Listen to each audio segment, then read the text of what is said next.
Hey guys, it's Scotch for Dummies here tonight. Only three of us right now.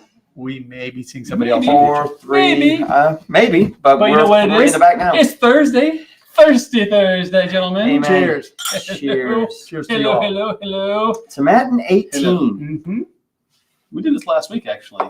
And we did it, what was it? A mix and match, blind mix and match. It came out pretty strong. It did. It's a nice little whiskey. It is. So who do we have on tonight? It's going to be, we realize that there is an NFL game. It's the first game of the season. Oh, wow. So if you're watching it, watch the replay, no problem at all. It looks like it's probably going to be a pretty good game. But if you're with us tonight, we're going to do some fun stuff. Yeah, that's great. But let's see who's on. So let's scroll up the top here. Paul M. Paul. Scotch down Paul. under. Good day. Sabrina. Gerben's in We from saw Gerb. Amsterdam. He's up. The Bright and nicest shiny. guy on the internet right there. Yes, Yep. he is. Wesley. Bobby J. Wizzy D. Tom R. Bobby's in aisle 11. What's aisle 11? Is that That's paint, I think. paint? Is it? We should know this by now. I bet it's lighting. It could be lighting. Alejandro, he's got a new camera on. Yeah. Yeah. Hey, Tom. Chuck, we missed you in the pre-show. We did. I see Pierre was there, though. Yeah, he was. Pierre is a newer patron, and he has been with us for about 3 weeks now, and the dude has come a long way. He is swimming in the deep end now. He's investing. I'm not only that, but his palate. I think he kind of cheated coming in strong because he's a wine guy, so he already has a developed palate. Yep. He just needs to transition it to a Scotch, and he's doing really good. It's exciting. You know what else he did? He jumped 2 feet into the Discord channel and got to know a lot of people, and they have trained him well. Yeah, he's off to a great start. Blocklinger. What's up, buddy? Good evening. Bless you. Greg Lewis. I haven't seen that name in a while. Good to see you on. He poured a little Glenmorangie Quinta Ruban. Ta-da. Is that the old one or the Bless new you. one? It's a new one now, right? Well, if it's 14 or 12, right? I think that's right. The 14 would The be four- there. Yeah. No, the 12 was the old one. Right. 14. somebody's got the sneezing going on over there. Yeah. You got it? Yeah. Trooper Henry, what's going on with him? Is he here or is he out in the Just oil got rig? finished Yeah. cutting trees and changing the oil in the generator for the second one. Oh, Oh, geez. no electricity. Dude, He's hopefully got some electricity. He's on the show. he's on the show. Well, let's see That's if he's got good. a generator. A generator, Scotch for Dummies style. I love it. I love it. Amen. Eric Eric. Lake. Yeah, actually, it's a good comment there. I'll show that real quick. So, if you're watching the show and you're like, what can I comment on the chat? It's because we had to turn on subscriber mode only, and that's basically because there has been 2 a weeks ago, ongoing nuisance of something or other grabbing live shows. We've seen it on other whiskey tube channels where it just takes over the chat and spams all kinds of vulgar and everything else. And Just we can't, vile. you can't, this is how many moderators you have, you can't control it. So this will limit to subscribe only. And if you're watching this and you're not subscribed, you should subscribe. He should be Just, subscribed. just a I button. mean, even if only to chat and get involved in the conversation, Exactly. but this keeps the chat clean and makes us happy. Right. Such in Bayou. She's Hi, there. babe. Bobby H. Ooh, All right, Krista's there's Krista. in. Heck yeah. Hopefully working hard. Question about what's this now? What do you say? November We meetup. have lots of T-shirts, hats, and coins. We will have some of that. That is in the works. Yes, of course we will. There will definitely be merch, and there's going to be a ton of different good Scotch, and that's actually being discussed amongst patrons and amongst us about what's going to show up. I mean, we can't control what anybody else brings, but Scotch for Dummies is going to bring some fun stuff, and the dinner will have some interesting stuff too. So That's right. D DB Sheen. and Sabrina. Daniel. Sabrina. Donner Pass. Wowzer, man. There's Thank lots you, of everyone. Good to see you. So obviously not a lot of NFL fans. That's okay. That's all right, right? Yeah. All right. I see the So Crusaders are here too. So what's going on? We're drinking some Tomatin. We're gonna finish this glass off a little bit. We're gonna do a live review of X. X We gonna need give to it have you. like a DMX So, X by Glenmorangie. so tell me about, where did you get this bottle from? I bought it. Is it here locally everywhere? Oh, yeah, I got it at a liquor store here. So this is on the shelf. Yeah, on the shelf. So this is this their answer to what I think it is? This is a single malt designed for mixing. Is it comparative to this as far as That price? was the kind of this is like under $30. And is this 40 ABV? That's about they're both 40. So that's a little higher. That's 46. 43. 43. So this is 40 ABV, right? Yeah.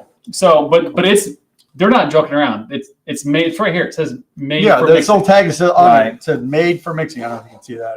So Right. we're going to review it So straight. Yeah, we're gonna do it obviously straight. we got to see what this is all about. But then fast forward to the rest of the show where then we're gonna have a getting guest come into in that might know something about mixology, Mixology. and chemistry, and all that kind of stuff.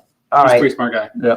And thank God he's leading it because this is not my forte. I'm not a Scotch mixer. I'm not really much of a mixer anyway. I'll drink mixed drinks, but I'm not the guy that's going to mix them and make them. You know. Yeah. So hopefully, I'm gonna try and do it so it's not so loud with too much of the shaker. I'm gonna try to. We got there, but well. So what I understand, Dr. Scotch will have like 4 drinks to go through. So we'll have to kind of move fairly quickly, but it'll be good. Stay tuned, Blocklanger. That is exactly what we're going to do.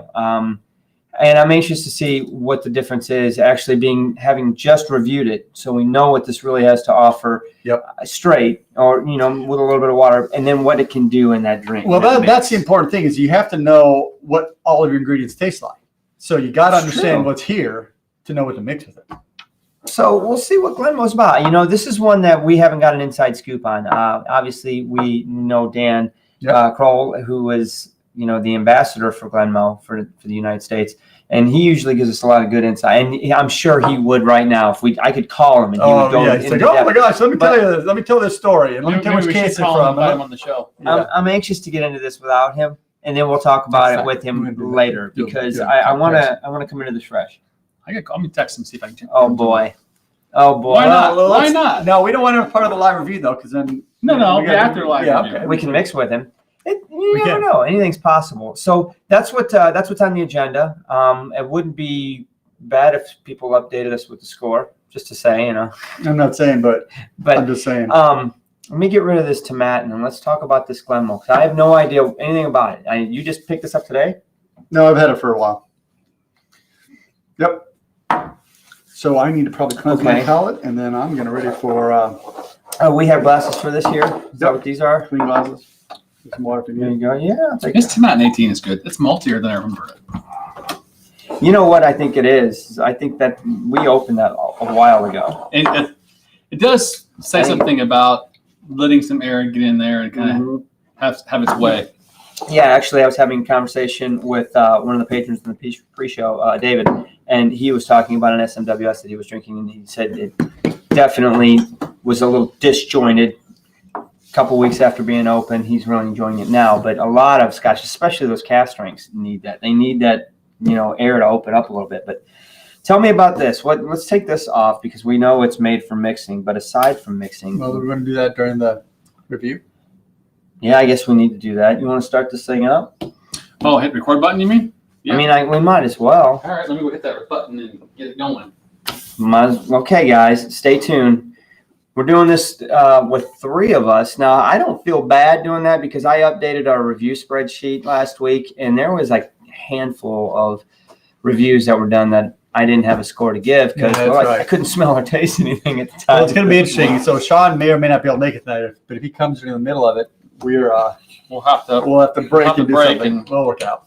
We'll say, don't move. Stop right there. Stop. Collaborate. No, I'm And kidding. then there'll be like a cut in the video, and then it'll be here. So. All right, so All right. Glenmo X is it. Let's do this. You guys stay tuned. You want to hide the chat so we don't interact with it because you know me, I can't help look it. at the chat. And stuff. That's right. Let me do this too. Let's do this. How about minimize the whole thing? All right, that way we're good. All right. We can't see anything now. Nope, can't see anything. All right. You have to look at the camera. Yeah, And look at the camera. have to work for it. You got to look at the camera. Dang, man, I don't remember how to do that. All right. So normal intro. Ready? Yep. 3, 2. What is up? Hey guys, it is Scotch for Dummies. 3 guys in a Scotch journey to help you with your next Scotch purchase. It's really 4 of us, but one's not here right now. But we're gonna go on without him and What's that enjoy purchase? it. We're gonna try X by X. Glenmorangie. by DMX. No. No. X by Glenmorangie. So this is a new release in 2021 for Glenmorangie, where they are putting out their bottle for mixing. So they are very clear.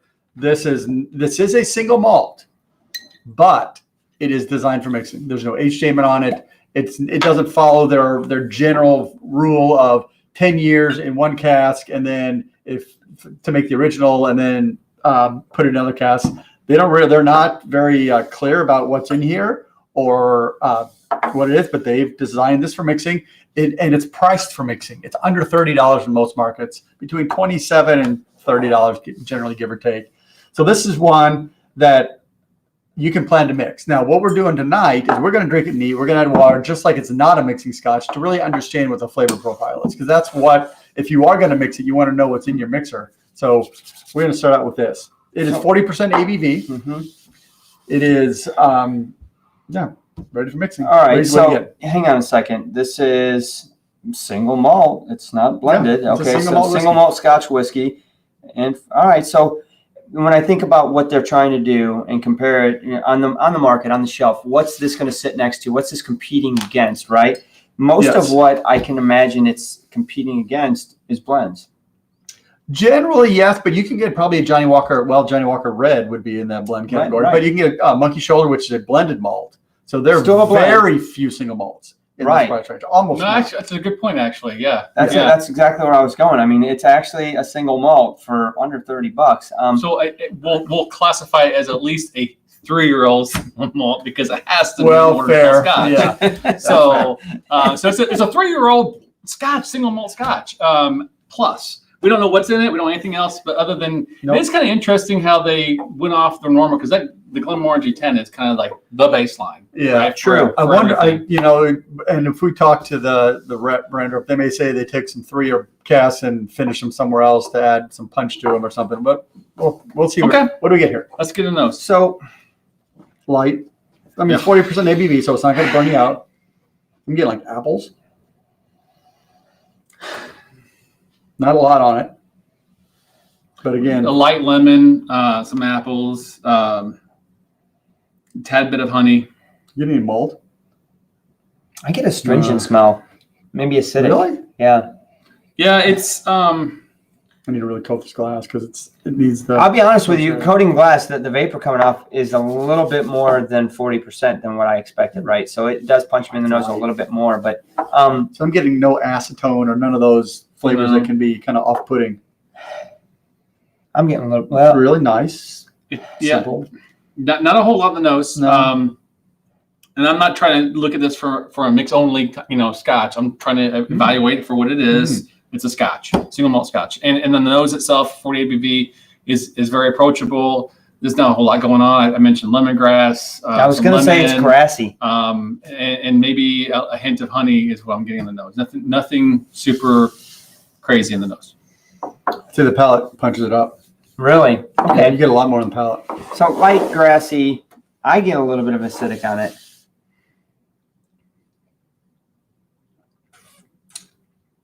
Lots of caramel on the palate. That's what I'm like. That's the primary flavor component I'm getting. Semi-sweet, not super sweet, just a little bit. Actually, kind of malty, a little bitterness.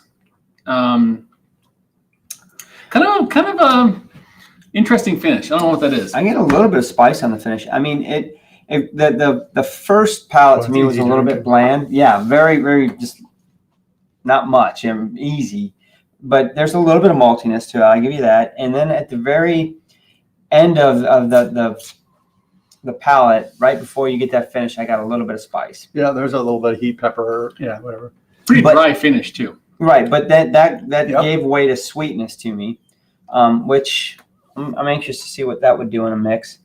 Yeah, I mean, so my primary flavor here is like caramel and maybe some vanilla, but that's really the primary flavor component I'm getting. I'm not getting. Actually, I know what you're saying. Really? I'm not getting a whole lot of that. like a Werther's original kind of flavor. Not much. What's your primary flavor like? Malty than Really? anything else. Yeah. So I take this for what it's worth. After the first drink, I went back to the nose, and I got a bit of a black dirt smell,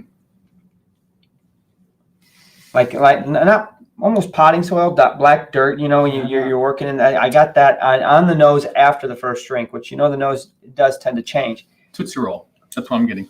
I'm getting Tootsie that's Roll. interesting. Malted Tootsie Roll. Little chocolate in there. Yeah. Chocolate. Not not real chocolate, but Yeah. Tootsie Roll chocolate. Tootsie Roll chocolate.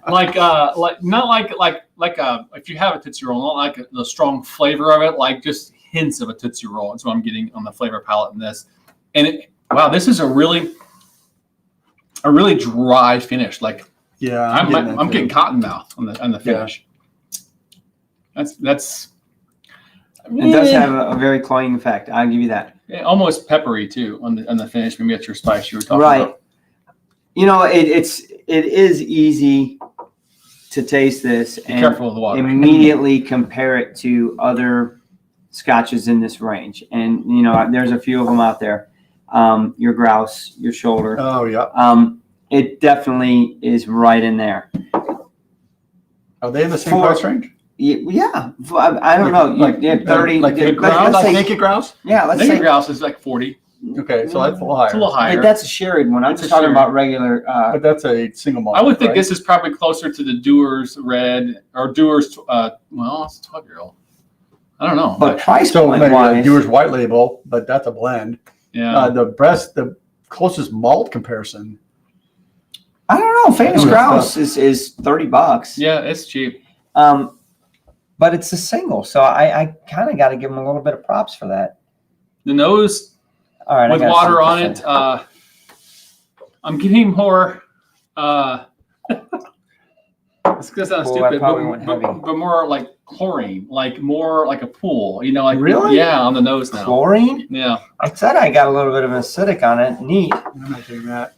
So it basically brought everything down when you added water. So it's going to be interesting to see. It would be interesting to see what this does in a I'm trying to a get. mix. I can't get anything down the nose because of the water. I didn't put much on. I put probably too much, but it did strip a lot of it, man. It's No, it's pretty much vanilla. on the nose. So I just swallowed. Before I swallowed, it was much sweeter with water, much sweeter. And the finish is actually much better. God. So I know this is cheap, but Interesting. I had a grassy note, nearly neat, dry. and now I have a Designed wet to grass mix note. Designed to add water. Wonder why. I will say it's very approachable. Like it's a very easy drinking dram, and I will say for an average Scotch drinker, it's approachable and it's decent. Like it's got some Scotch characteristics to it that it's gonna whet that Scotch palate, if you will, at 40%. I mean, you don't need to do anything with it. It's an everyday drinker at this point. Keep going. Might as well, right? I'm doing my review right now, I guess. But I mean, honestly, I could totally see myself. It doesn't do a whole lot for me. There's not a whole lot there.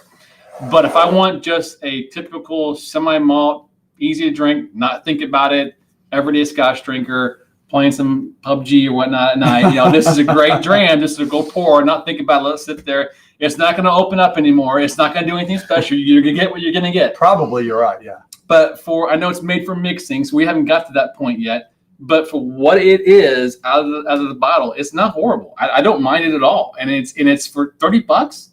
Less than $30. I'm telling you what, this would be Monkey Shoulder is one of my favorites. I think I gave that a 4. You did at one point in time. I think I gave that a 4.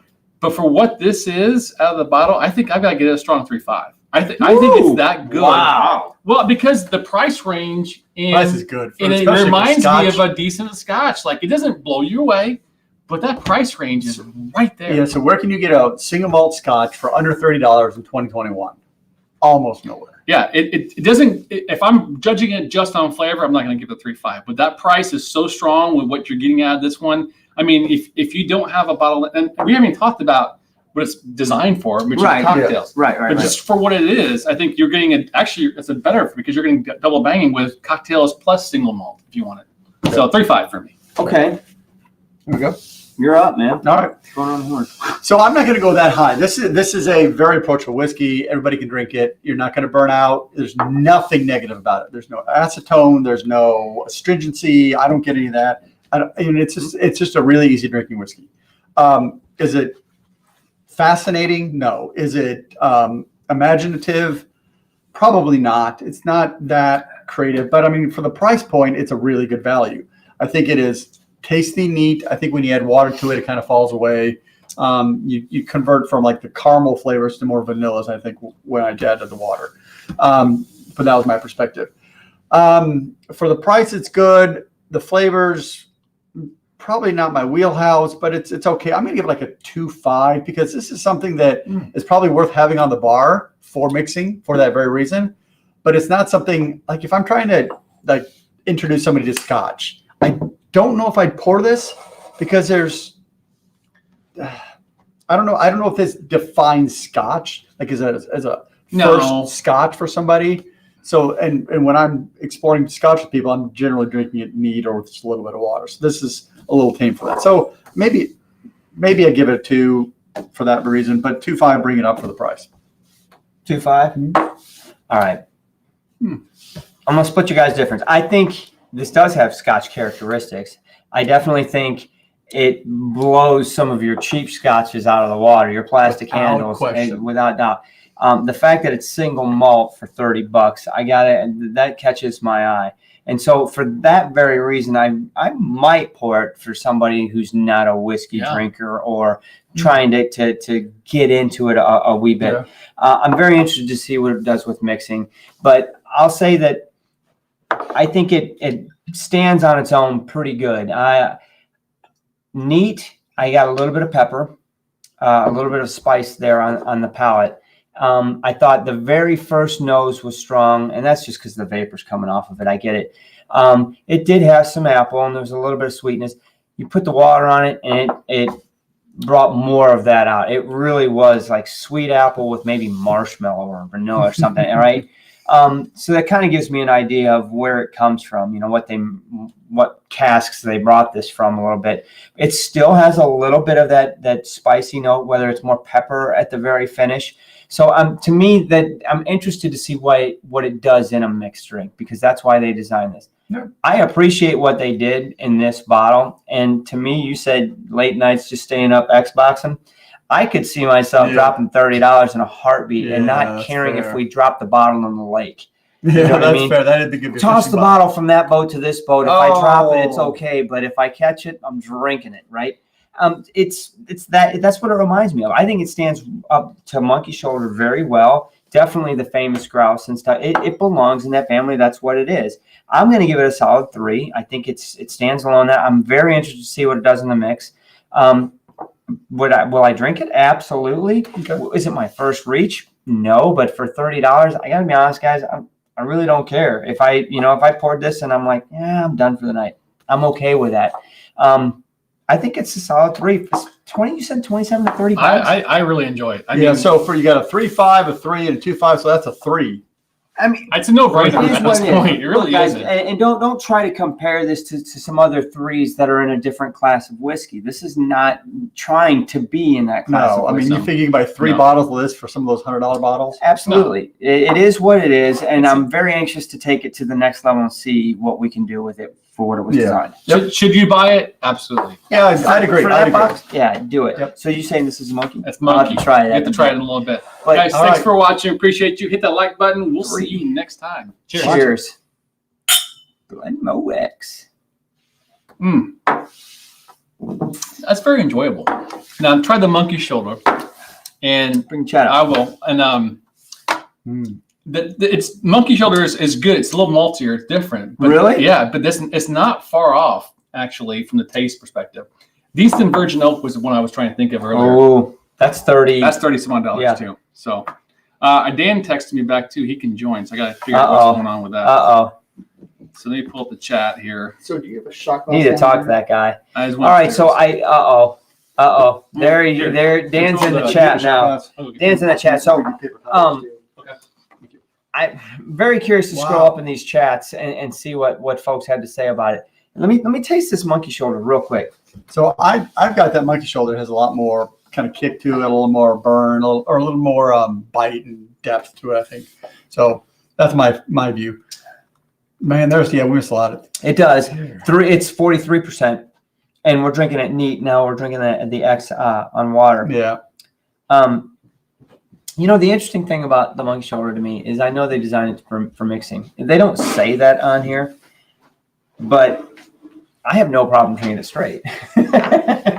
We've killed multiple bottles straight on adventures. This, to me, I respect what Glenmo did here because this is going out on a limb for them, right? And it's different in the fact that it doesn't use their 10 as a base. Now, maybe we'll talk to Dan and find out that they actually do use some 10 in here. I wouldn't be surprised. But maybe they don't either. I just, you can't beat it for the price. I'll tell you what, you know what else is in that price point? You know, already on apparently. Who? Yeah, Dan's on. Good. Well, I'm going to try and get him on the show here. Get him on the shelf. Yeah, I know, but he's already in the chat. Yeah, so I want to see the chat, but Drew's wanting to drive here. So now we can get the Paul Harvey version of the rest of the story, if you will, if Dan joins the show, because then we're not going to get into our mixing. He will. Yeah, we will. We can do both. He can help commentate while you're mixing drinks. And okay, stuff. we can do that. He'll be our fourth dummy. Yeah, we need a fourth dummy. Ooh. You ready to do this, Dan? I'm going to send you an email. Hopefully that will be the easiest way to do this. Zesty. Oh, so I'm reading the mixed drinks. Are you? Do you think that we'll get into any of these? A couple of them. Well then, well, bells. All right. So let me finish off what we have. Well, I don't know if I want to finish it. I think if when we get into the mixing of this, I think I'm going to keep a glass of it neat on the side. Oh, that's a great idea. So that I can for pull, comparison. Yeah. I can pull those notes in the drink and see what it does to it.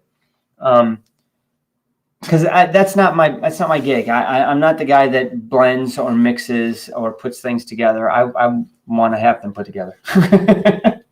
Yeah, I think so after tasting it, it'll be interesting to see the couple of ones that use this for the mixer. It'd be an interesting combination. So it'd be interesting to see. Dr. Scotch will have some things to talk about with that. So is that who's doing this? Yeah. Well, hey, I don't know what to do. I don't know anything about this. I say we need to get that cat in here. Well, I don't think I have an intro for him, so he may have to pop up screen and come back on. You know where he's at? You could do. Well, I can go see if I can find him. Yeah, go find. I don't have an intro for him. Go find that guy. We'll do an intro for him. They call me Dr. Scotch. That's horrible. That was the best I could do. So I enjoyed this, Mark. Actually, I think it's pretty good. I'm really curious about the whole made for mixing piece. I wonder if we could have someone that could actually help us out. What do you think? Well, hey guys, what's going on? It's this guy. It's this guy right here. Hey, I heard you guys were drinking X. X gonna give it to Who you. told you that? Well, Andrew told me on the way through. Let's go over. You can't listen to that thing that guy says. Yeah, so you know what this is for? What X is for? What's it for? It's designed for mixing. But do you know why people started mixing drinks, making cocktails? Because the whiskey was so bad, or it was poisonous. That's exactly right. during Prohibition, the liquor you could get were terrible. The Scotch during Prohibition in the United States was basically gin that had been and with some creosote added to add the smoky flavor to it. It was just terrible. So they started making cocktails. Creosote. They added sweeteners. They added other flavors to it to cover the taste of the really bad alcohol they were getting. So that is what was originally why cocktails were originally created. But the beauty is, since we're back to having alcohol legally in the United States and people are making good distilled spirits, the mixology of mixers has come a long way. And so you've gotten a really nice build on that.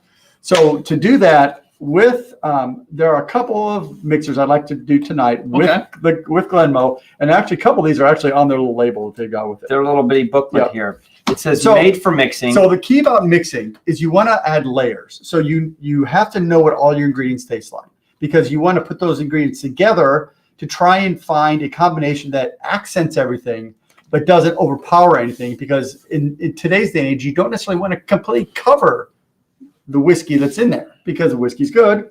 Now it's cheaper, so it's okay that you add flavors on top of it, but I'll get into another mix later that you really want the whiskey to come through. On that note, just having spent time in some of the more hip bars in the last few years, I'll tell you what, the younger whiskey drinkers now that are out, are spending big bucks on mixed drinks. They're buying top shelf whiskeys to mix. And I mean, It's a we're big, talking it's a big industry right $30, now. $40 pours, and they're mixing it with stuff. And I'm like, are you kidding me? Give me that drink. I'll buy you something else.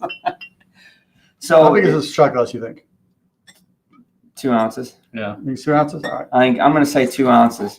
So what we're going to make here, we're going to start, and this is one of the recommended ones for, Is it in here? it is on there. This is going to be a Scotch tonic. So this is a simple one because you start with the G&Ts. Scotch, you add a little tonic to it, you add some bubbles, you add a little sweetness to it.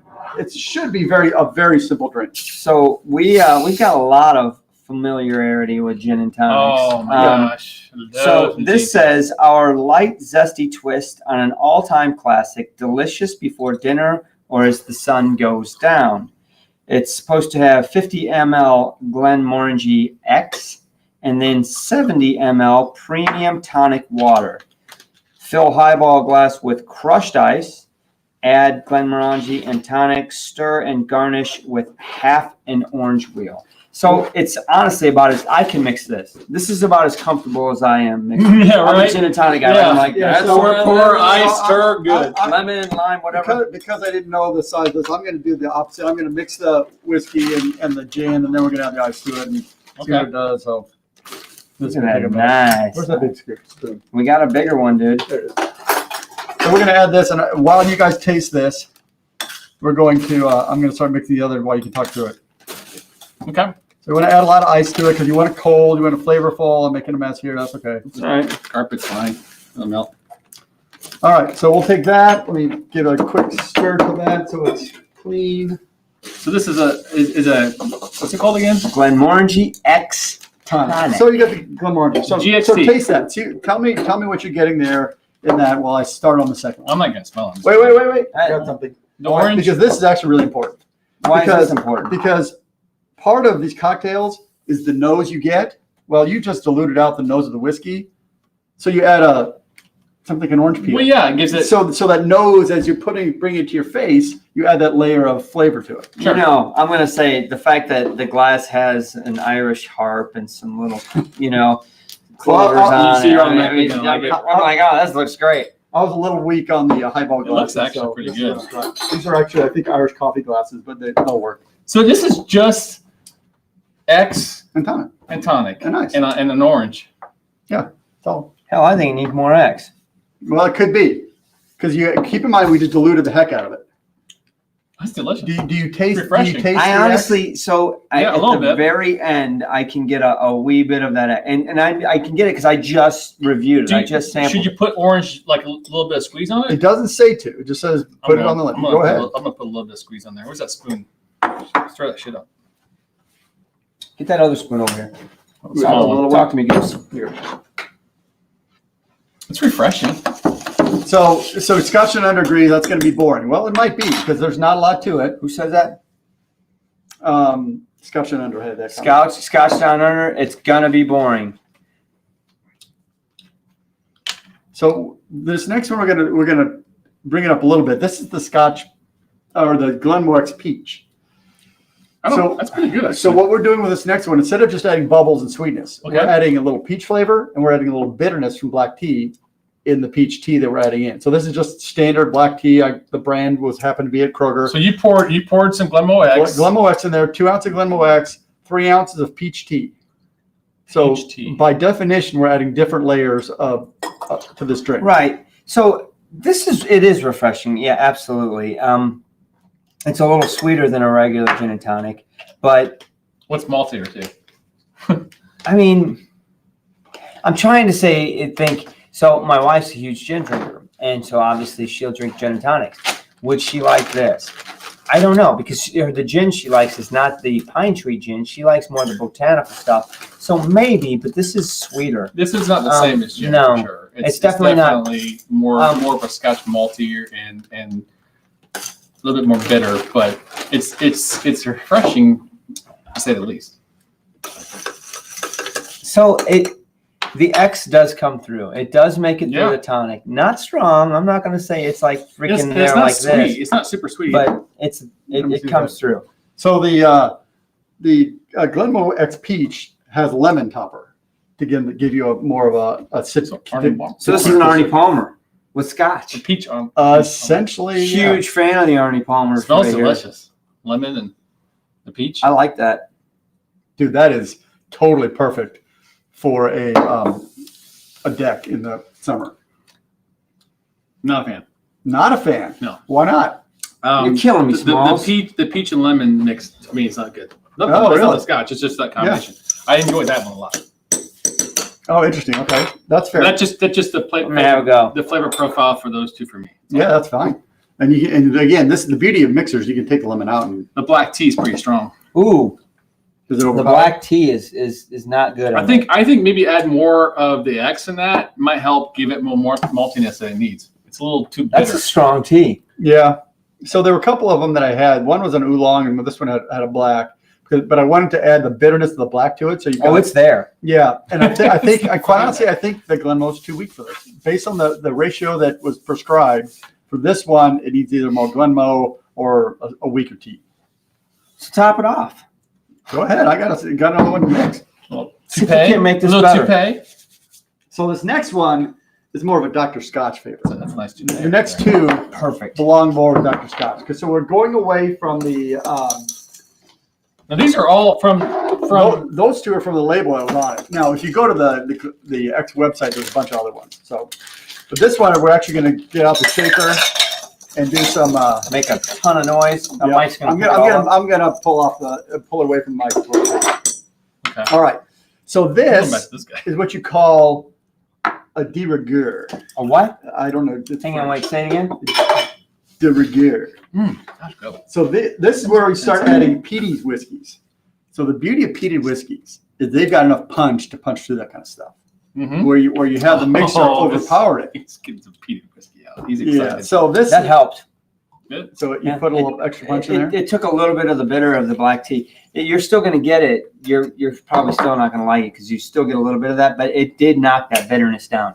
So I guess don't be afraid to play with the mix is what I'm thinking. Oh, absolutely not.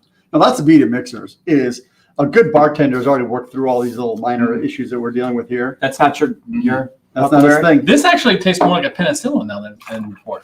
Okay. No, because it doesn't have. All right. I doesn't have the ginger or anything, but You know Dan's dying. I know we're gonna get him in as soon as he makes this last cocktail. Well, I got two more. Two more? Okay. But we can bring them in and start talking about that. So this Okay. next one. What are you putting in this? So this one has 1.5 ounces of peated Scotch, 3/4 of an ounce of grapefruit juice. There's I got you. and 3/4 of an ounce of honey syrup. So I happen to know where I can get some honey. So Really? I got some honey syrup here, which is like a third, or 3 parts honey, 1 part water. So it's a little diluted. All right. So this one goes in this is supposed to go in one of those cupola glasses. It looks like a kind of a champagne bowl like they used to have. I don't have one of those. So we're going to go with this. We're going to put some. Shake that bad boy up. Well, let me put some big rocks in here in the glass. There they are. Dr. Scotch is all prepared over there. I It's know, kinda look nice. at him. I tried to have some things ready. All right. All right, do this up. Did you shake it I already? did not. I'm going to shake it up here so it doesn't mics don't pick it up. I like that. All right, so far I'm thinking the tonic one is the better of the two. I like the tonic so mix far. a lot. Let me keep it up here. Ooh, that looks like penicillin. Ooh, that looks good. How does it look good? It's just yellow. I know what penicillin looks like. Yeah. It reminds me Crazy. of penicillin. It looks That good. thing says freaking drink All me. right, and this one actually also has a little bit of lemon. Oh, you know what? What do you need? No, this one has grapefruit. Grapefruit rind in it. Grapefruit Yeah, I'm not a fan. I tried. of that one. I tried. I can't do it either. I tried multiple times. What's going on with this? What do you think? All right, so this is a de rigueur. So so this is where you start adding peated whiskey. So your whiskey now has an additional layer to it. Then you add the grapefruit, which has kind of that tart bitterness to it, but then you add honey to it. So you've got all this kind of sweet, bitter honey coming in. I don't know what that makes. Say it again. What do you call it? What'd you call this? The de rigueur. I don't know. So that's how you spell it. DE space RIGEUER. Okay. I'm just. Everybody's gonna say, well, what did he call it again? Ooh, now that is delicious. Wow. See, this is where That is good. adding those layers. Holy moly. Adding those layers to the drink really build up that flavor. And that's Wow. why you pay all that money for those fancy mixed drinks, because they're continually adding layers. I like this one for Whiskey Crusaders. I mean, he's not wrong. Oh, that's not it. Where did it go? Here it is. No, that's got. So we're using Lefroy quarter cask for these. So That's delicious. to me, Oh my gosh, this that's good. tastes That's like good. a mixed drink, a sweetened mixed drink that was stirred with a log that you brought out of the fire from last night. That is exactly what it tastes like. And you stirred So it up, true. and you're like, all right, now we're done. Have some of that. And you're like, sure, that's pretty good. I actually like this a lot. This is good. That Lefroy gives really nice compliment to it. That is really nice. But it's got that burnt stick flavor on it. So one more time, what were the ingredients again? 1.5 ounces of peated Scotch, 3/4 of an ounce of grapefruit juice, 3/4 of an ounce of honey syrup. You get that honey, That's it. definitely. Yeah, Shake it up on ice, pour it into And then ice. how much of the X? Nothing. So We're not using X anymore. Let me ask you just this. the Lefroy. These are not X the Scotch. honey syrup, you said, what was the mix on that? 3 parts honey to 1 part water, just to dilute it down, make it a little more flowing.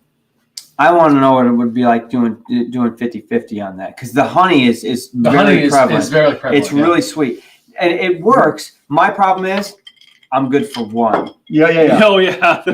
Right? They're very Too much sugar, too much sweet. Good for one. That was awesome. As a matter of fact, believe it or not, that's the kind of drink I would prefer to have my cigar with, because that heaviness of that sugar can stand up to that smoke of the cigar. Where a lot of people will say, "Oh, we're drinking Ugadale or something." I don't like to double down on the smoke, although that's got a little bit of that burnt in it. That's for sure. It Interesting. does. It's nice. Now this is your classic old fashioned, Oh man. but with peated whiskey. Okay, so an old fashioned, a peated old fashioned. Is that what we're going to call Yep. this? So what do you get going on? So Simple sugar. So typically an old fashioned will have bitters, sugar, water, and a whiskey, and then you add cherries to it and an orange twist or something to it. But I use simple syrup because that adds your water and your sugar at once. Got bitters in here. We're going to add a healthy topping of a smoky whiskey, which tonight is going to be quarter cask. So let me ask you: you just carry around a squeezed bottle of simple syrup? Well, if you're mixing drinks, you do. Hey man, I'm down with that. So this is also good for making margaritas. If you don't want to use like the mix, you use like lime juice and a little simple syrup. Okay. Scotch is all Okay. professional over here. Yeah.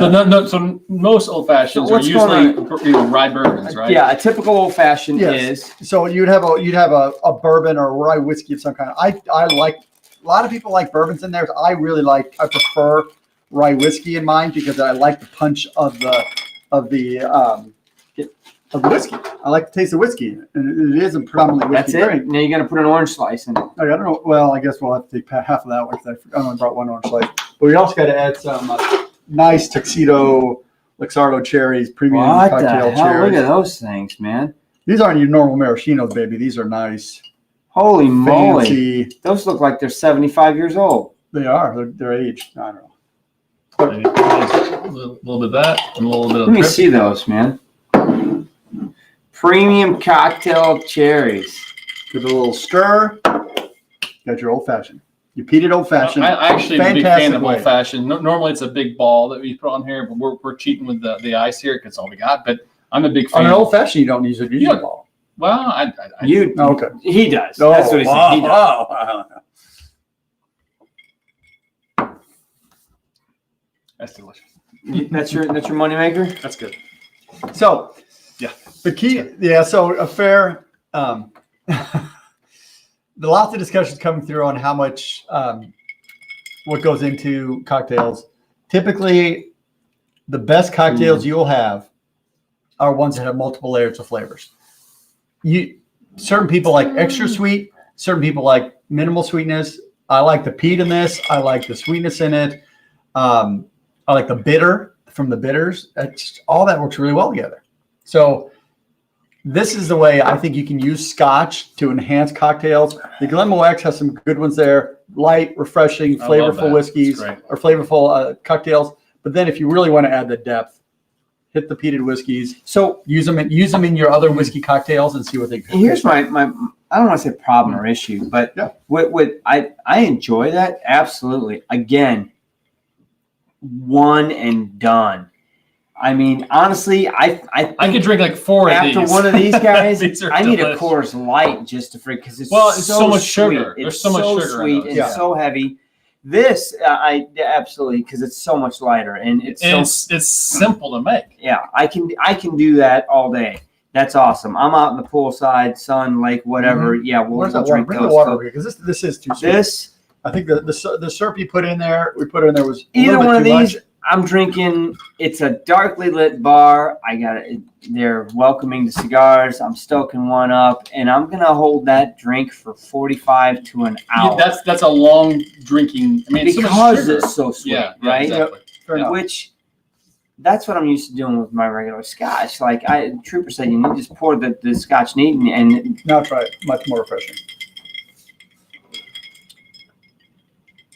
I'm gonna try this one. All right. So any questions about Scotch cocktails? you know what? You can make all kinds of stuff with it. Ooh, that's much That's better. fine. That's much better than No, water. this same thing. That's Night day. ooh, baby. It was so thick and heavy, so thick and heavy. That's a good drink. Right, so thick and heavy. You watered it down. What I don't know, a tablespoon of water, Yeah. and it's like, oh wait, now I can do 2 of those or 3 of those. Yeah, It's so just- a lot of times at a bar with these ones, they will make the mixture and then shake it in a shaker. Well, all that melting ice now dilutes it's gonna it, water and it you pour down. in your glass, okay, and that's you're fine. good. That's fair. That makes So sense. so some of these were made fairly quickly, and No, you So- did a great job. It's I really mean, good. Yep. At the end of the day, obviously bourbons and ryes are used in a lot of mixed drinks. I mean, that's a pretty popular thing. Scotches, I don't here in the States, not so much. nope. I don't know. Maybe they are over the pond in Thanks. Scotland, where that's the whiskey of choice, right?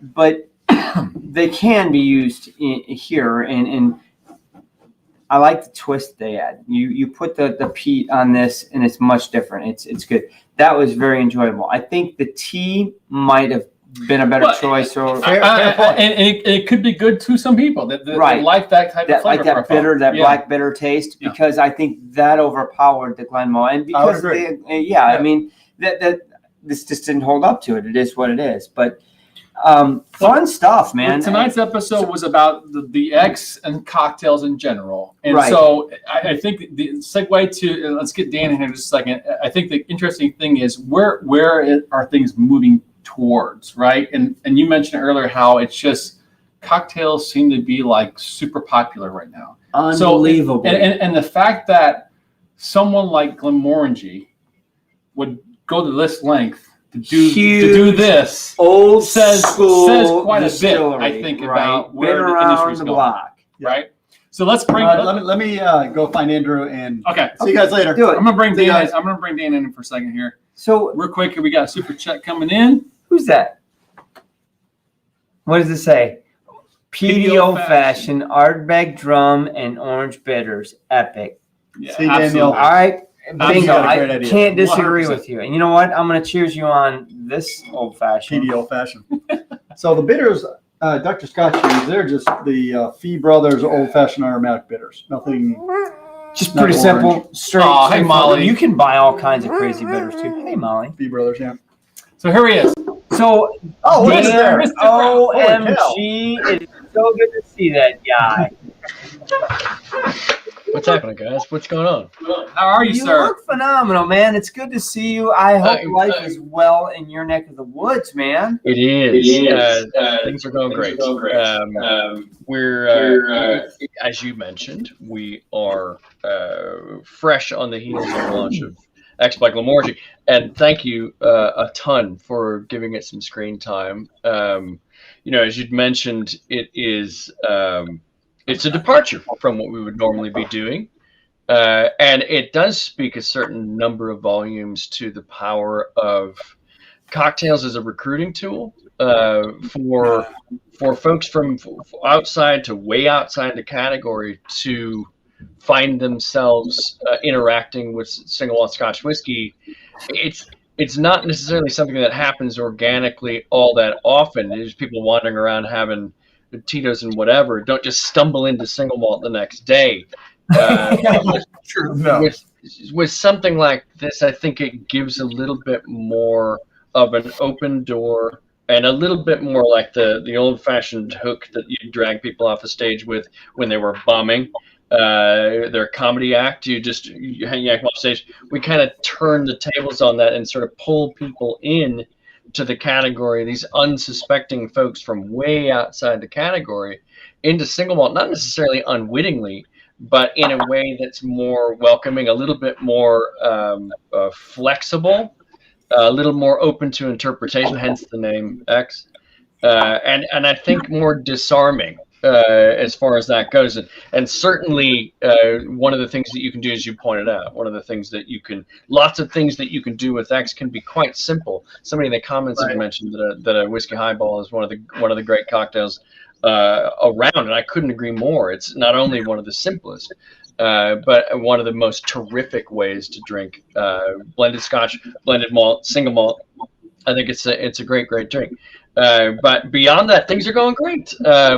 I'm not traveling quite as much as I had expected to by this point, but it's slowly returning. We'll be at the various Whiskey X events. We'll be at. I won't be there, but we will as a brand be at Whiskey X Brooklyn tomorrow night, and then Whiskey X Chicago a week from tonight. I will be there, and then Whiskey X Denver on October 1st.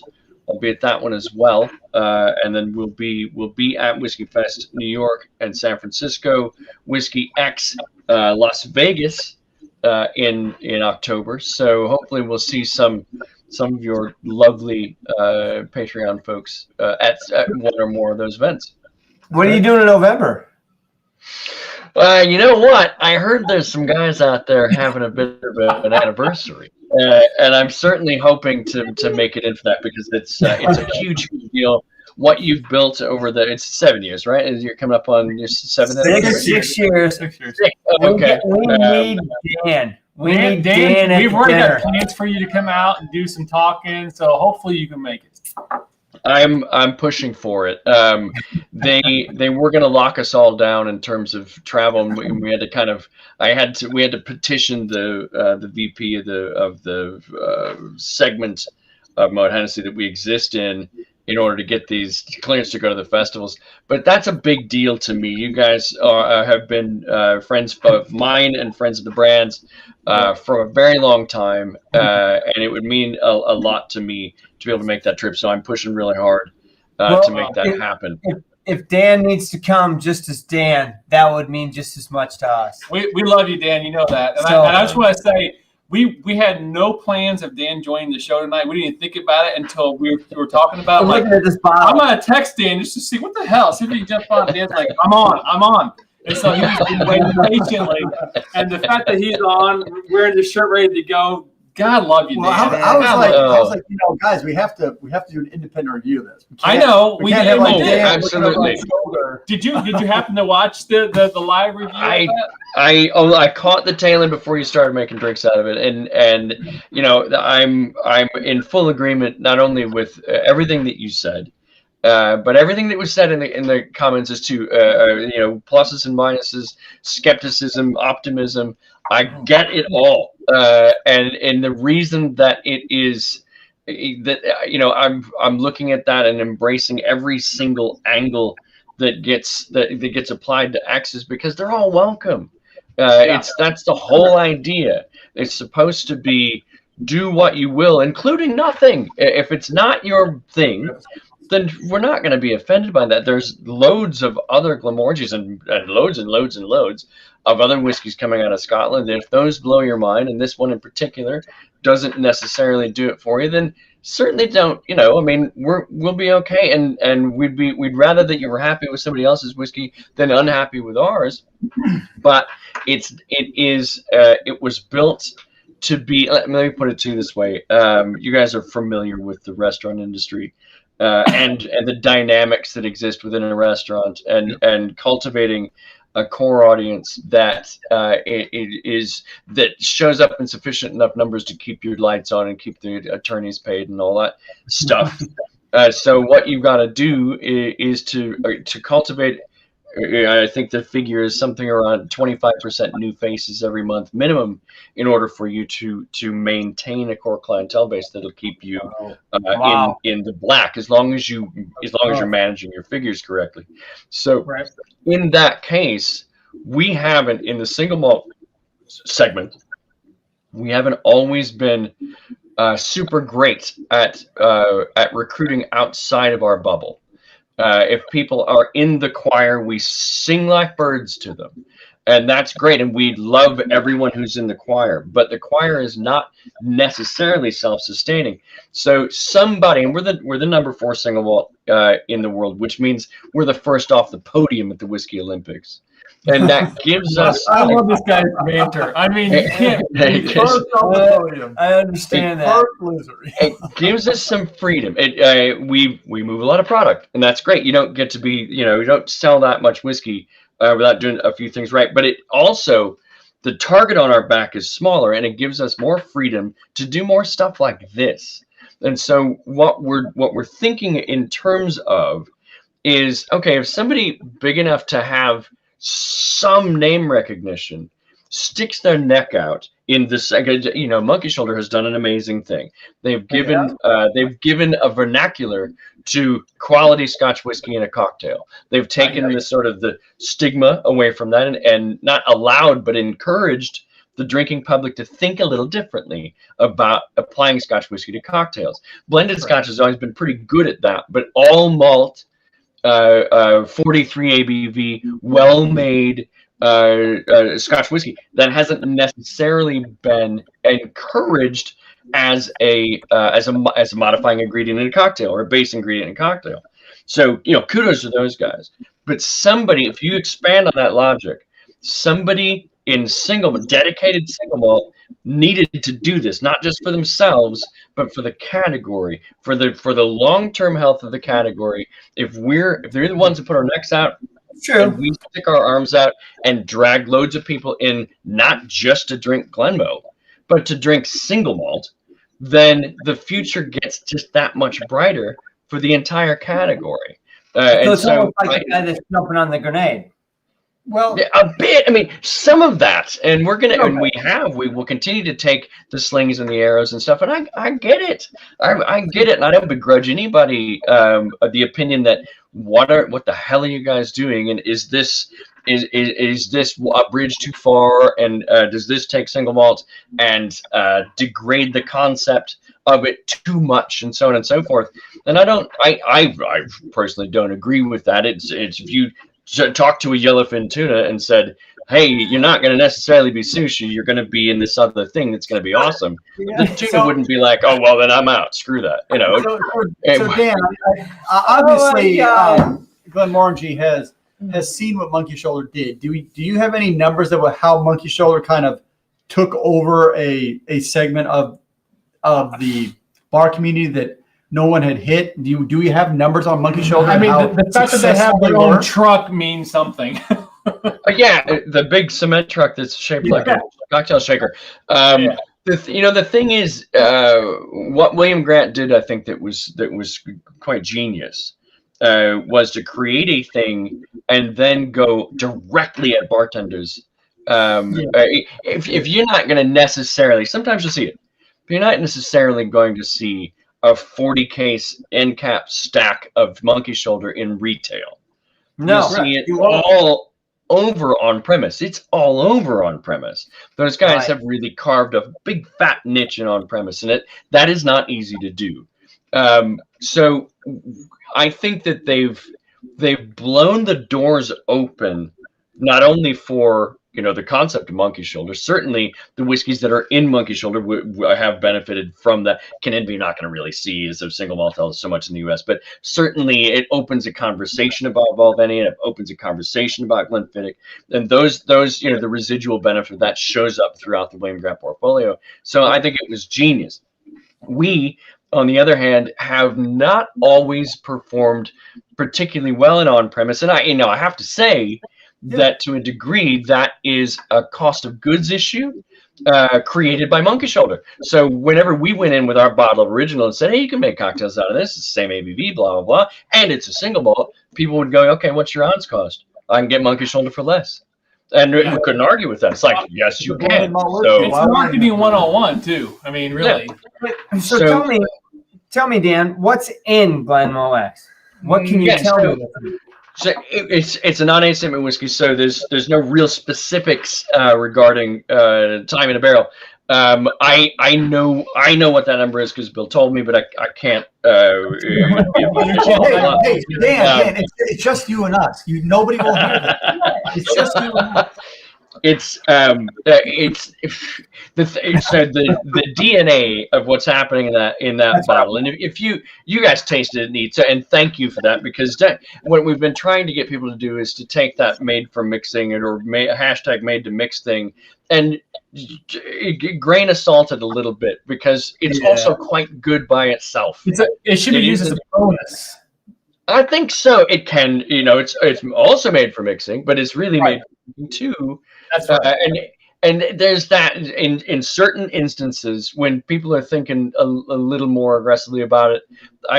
We've heard a little bit of feedback that says, okay, you're really leading with this made for mixing thing. Does that mean that we shouldn't drink it neat, or it's not good enough to be drunk neat, or whatever it is? And it's like, no, it's quite good on its own. It just happens to be character rich yet malleable enough to be a part of a cocktail program. And we've been able to achieve a price point, but at least partly by selling a 40 ABV liquid, that we can be a viable part of cocktail programs. We can end up being part of a home delivery service where people aren't it's not so precious that people won't make a highball out of it, or any one of those Rob Roy or whatever it is. So in that way we've been pretty fortunate that this thing has come along, because before that we weren't doing particularly well on premise, and I have to credit Monkey Shoulder with establishing a cost of goods that we couldn't touch with original. So because that's a blended malt, and that's great, somebody in single malt needed to show up and do a very similar sort of ambassadorship to try to make sure that people felt like, because I felt like, I'd certainly, when this thing came out, I felt like single malt was the last veil to drop, that last bastion of don't you dare.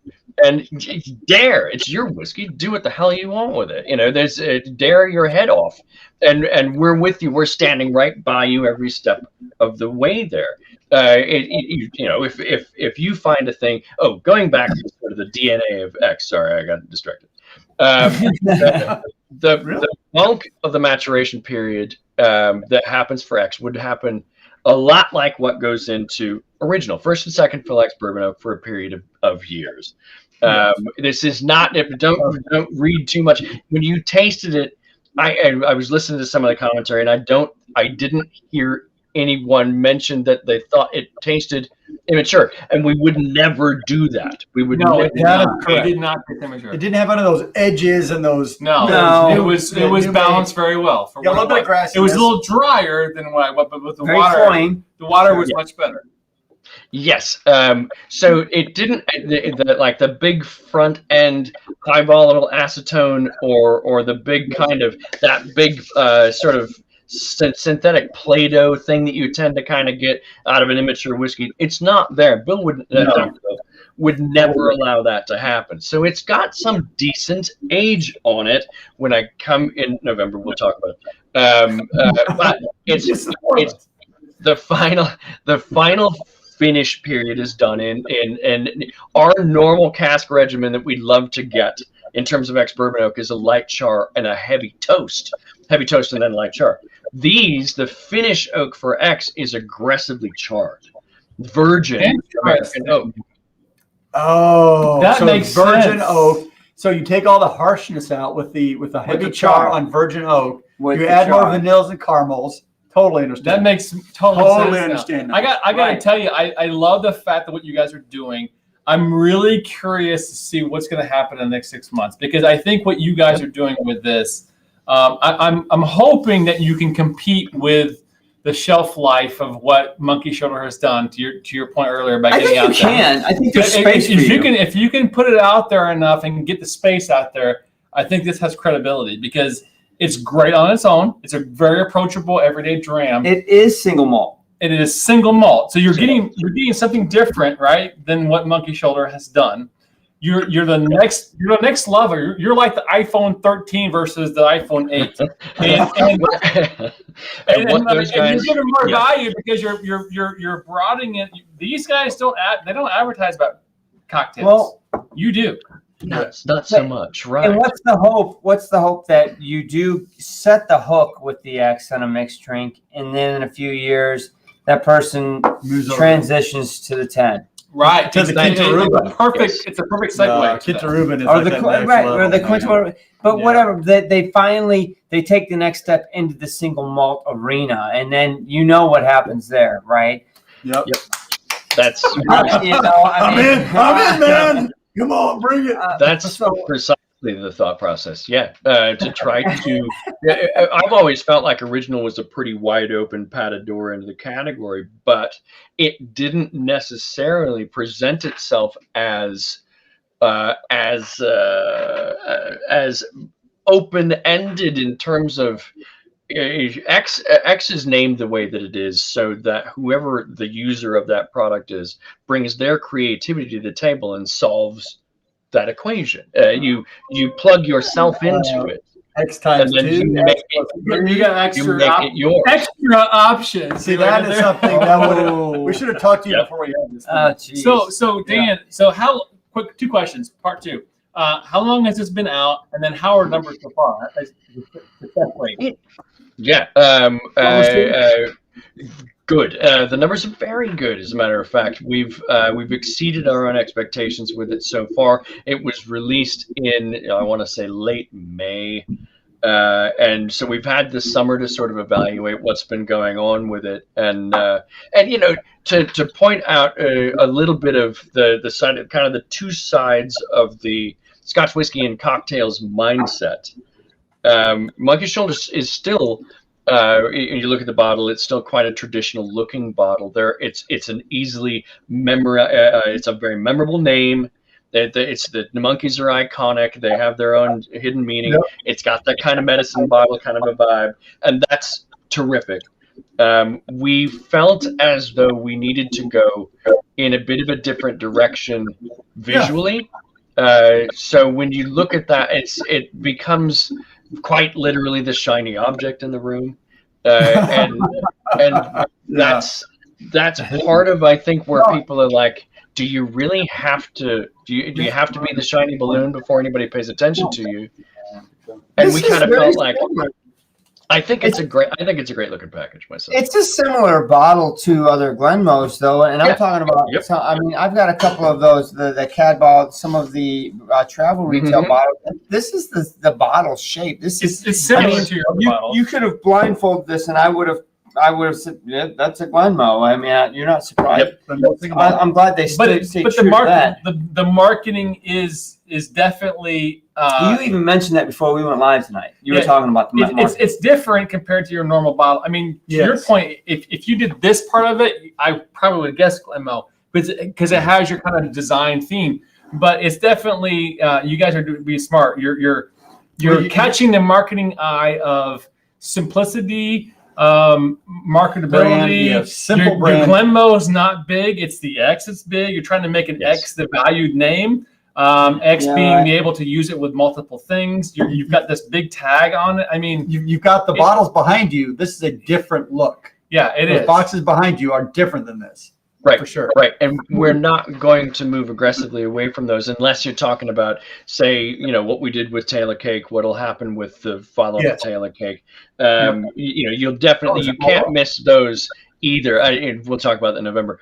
But you can't miss those either. But they're a different kind of we're leaning into this idea that Bill, our master distiller, is of a restless mind, and he has very little interest in ascribing a set of rules to what he does other than those that occur to him to be the rules he wants to pursue. And he's in a position that he can do that, which is great. Is everybody going to agree with that? And, certainly not. And that's okay. I think what we're most worried about is not evolving as a brand. Looking at what we've done over the past 179 years and saying, well, that's good enough. Let's just continue to do that. And we could do that. I mean, the thing is that you're right. I don't want to see you do that. I want to see you continue to innovate and create. But at the same token, I'd really be upset and damn depressed if you let go of that 179 years. Exactly. Yeah. Don't ever do that. That absolutely cannot happen. If you cannot spend 179 years doing a thing and then pretend the next day that doesn't matter. Of course, it matters, because it does matter.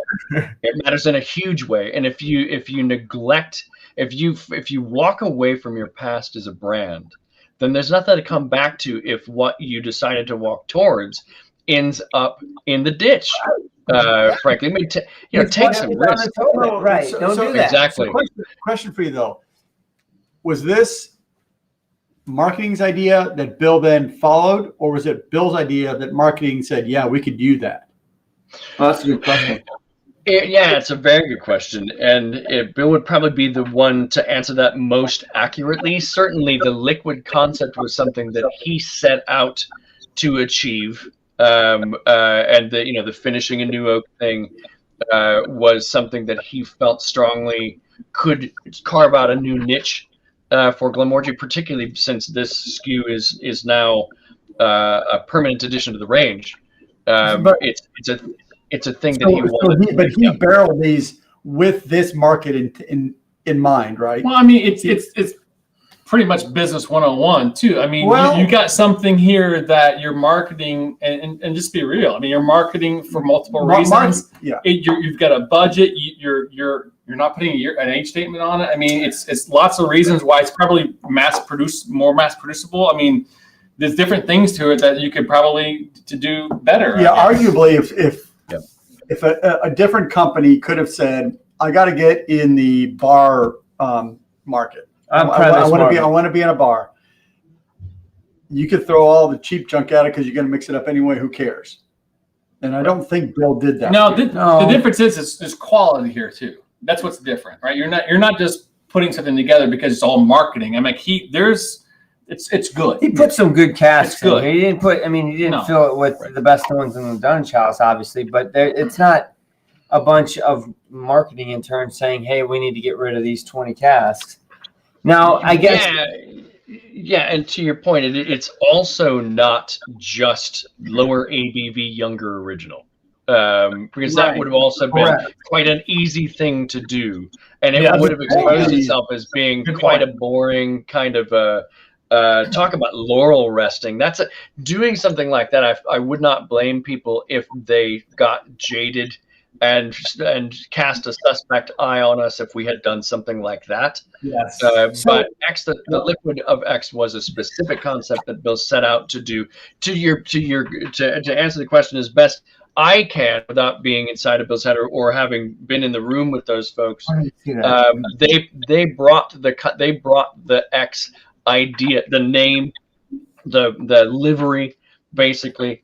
They brought it to him and married it to his liquid, and he gave it his blessing. Yes. So I mean, he worked on the liquid. They worked on the placement, the visuals, and it all sort of came together in the form of X. Here's an interesting comment, Dan. I want you to see this in the chat. 10 is cheaper than X where this person is located. Okay, and where is that? Has that come in the? Right here, hold on. There's another one here. That to me, that's a dang good statement. That I don't understand that. Wow. It shouldn't be like that. That is someone on the distributor side, and not to throw anybody under the bus. There are lots of different factors that could have contributed to that, but the way that it should be priced across the U.S. and well, all I know is about U.S. pricing, but around the world, I'm pretty sure, and the U.S. definitely. Yeah. Original should sit on the shelf. That's not easy to say. At right about $40. Let's say somebody put original on the shelf at $39.99. What the distillery, what the folks, the brand directors have said to our distributor partners and retail partners is we've made the very strong suggestion that retail for X should be 85% of whatever 10 is in that market, which is almost not always, but right around $40. So it ought to be 33. It ought to be 33 to $34 on the shelf. X. It should never be cheaper than original. I mean, it should never be more expensive than original. That's insane. Yeah, that's wrong. Okay. Not to say it doesn't happen, and I'm not saying that's your control. You can't control every market. It's that kind of stuff right there that just I mean, I'm not even in your job, and my ass gets chapped when I see it, right? Because I'm like, that's not right. Glenmorangie Distillery, the company doesn't intend that, right? No. You would never do that. That doesn't make sense. It takes consumer sentiment and flushes it, and we look at that and we're like, what are you doing? Why, when you're working against against logic, even it's all the work you put in, they just shot it down the drain. They're right. They're probably selling a ton of X, and so I'm going to raise the price because I can get more money for it. There is that too. We've noticed quite a bit of that in the first, whatever it's been, 3-4 months that it's been launched. Some retailers have looked at it and gone, hey, a new Glenmo, people are going to want this. Let's make our margin on it. Like, don't do that. Well, interesting. No. So we do need to wrap up. I think we're 17 minutes over. But as we do wrap up, first and foremost, Dan, don't go anywhere. Man, I just want to talk to you, dude. I love you, brother. Right up. Aside from that, we do have some major announcements coming out. We've got a communication that we're wrapping up and trying to make sure that all of our T's are crossed and I's are dotted. And it's not quite as easy as you think, but we've got a lot of them in place in regards to our November anniversary. I don't want to say 6 year because it was supposed to be 5 year in Scotland, guys. So it's our 6 year anniversary. It makes me feel older than I should be. But nevertheless, be on the lookout. Patrons obviously will have the communication first because that's where we will initially send out communication out. They have some to date, but we will send out the full communication to patrons first, and then we'll put it out there to anybody and everybody else. Everyone's welcome. November 12th and 13th, there's going to be a big shindig in Indianapolis. Hopefully this guy right here is going to be there. A couple of others. There's going to be a ton of great whiskey, great food. Some high-power patrons in, so we're good to go. I would say incredible conversation, but that wouldn't include me. Lots and lots, lots of Scotch. Lots of Scotch. Right. So with that in mind, Dan, don't you go anywhere, but let's wrap up Thursday. Guys, we'll see you next Thursday. To Glenmo X. To Glenmo X. We love all Scotch of you. cocktail. The Scotch cocktail. Nice job, Dr. Good Scotch. seeing that Dr. Scotch guy. We'll see you guys next time. Cheers. 3, 2, 1.